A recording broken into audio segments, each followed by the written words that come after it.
Magandang araw mula sa Tabuk City Fire Station. Narito ang ilang balita sa uplan paghalasan ng Severe Tropical Storm Christine. Lungsod ng Tabuk sa Kalinga, sinalanta ng Severe Tropical Storm Christine. Noong Oktubre 22 ng taong kasalukuyan, pumasok sa Pilipinas ang Tropical Storm Christine. Nagsagawa ang lungsod ng Tabuk ng Pre-Disaster Risk Assessment Meeting bilang paghahanda sa pagpasok ng Bagyong Christine sa kalupaan ng Kalinga, partikular sa naturang lungsod. Pinangunahan ito ng alkalde ng lungsod na si Honorable Darwin C. Estraniero na naganap sa opisina ng CDRRM sa pamumuno ni Sir Jeremias Amakiu. Inaktiba ang Emergency Operations Center at Incident Command Post noong 0800-hour ng Oktubre 23, 2024 upang magkaroon ng organisado at iisang kilos ang mga city responders ng Tabuk.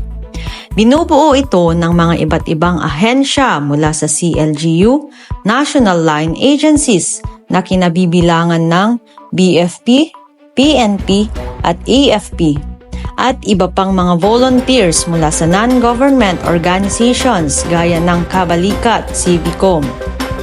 Ang mga utos ng deployment ng mga responders ay nagmula sa Incident Command Post. Sa pangunguna ni Fire Senior Inspector Arlen G. Diwag, Acting City Fire Marshal, ang mga personalidad ng Tabuk City Fire Station ay nagsagawa ng mga water level monitoring sa Chico River at sa mga flood-prone barangays na dinadaanan ng nasabing ilog. Gayon din ang tuloy-tuloy na roving at monitoring sa mga barangay. Nagsagawa rin ng mga road clearing operations mula sa mga falling rocks at mga nabungkal na puno at mga posteng bumagsak.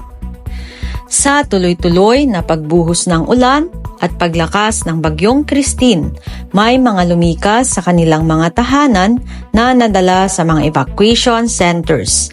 Nagsagawa ng monitoring ang mga EMS team ng station sa mga evacuees para matingnan ang kanilang kalagayang pangkalusugan.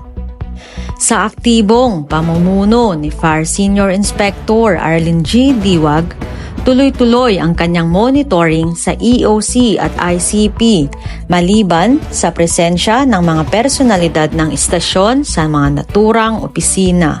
Sa oras ng alas 12:34 ng tanghali noong Oktubre 24 ng taong kasalukuyan, may natanggap na tawag ang istasyon mula sa PDRRMO ng Kalinga patungkol sa maisasagawang rescue operation sa mga 5 individual na natrap sa pagtaas ng Ilog Chico sa Sitio Tulyao, Barangay New Tanglag.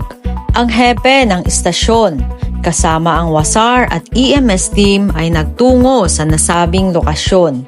Nagkaroon ng briefing sa mga responding team na kinabibilangan ng BFP, PDRRMC, CDRRMC, POSO, PNP, BDRRMC ng New Tanglag at iba pang local volunteers para sa isasagawang joint search and rescue operation.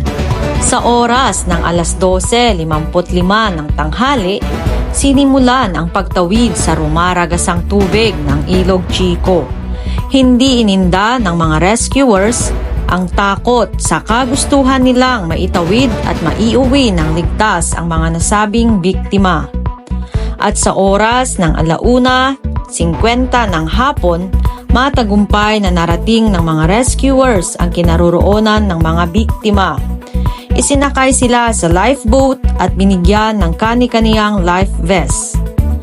At noong alas 2:30 ng hapon, naibalik silang ligtas sa kanilang mga pamilya. Nagtungo ang EMS team kasama si Fire Senior Inspector Arlen G. Diwag sa Barangay Hall para magkaroon ng formal na endorsement ng mga biktima sa barangay. Kinuhanan ng vital signs at sinuri ang mga nasabing biktima.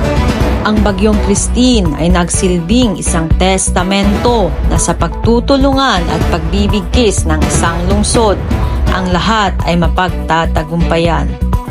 Ako po si Fire Officer 1 Ayla Pillan L. Licodine, nag-uulat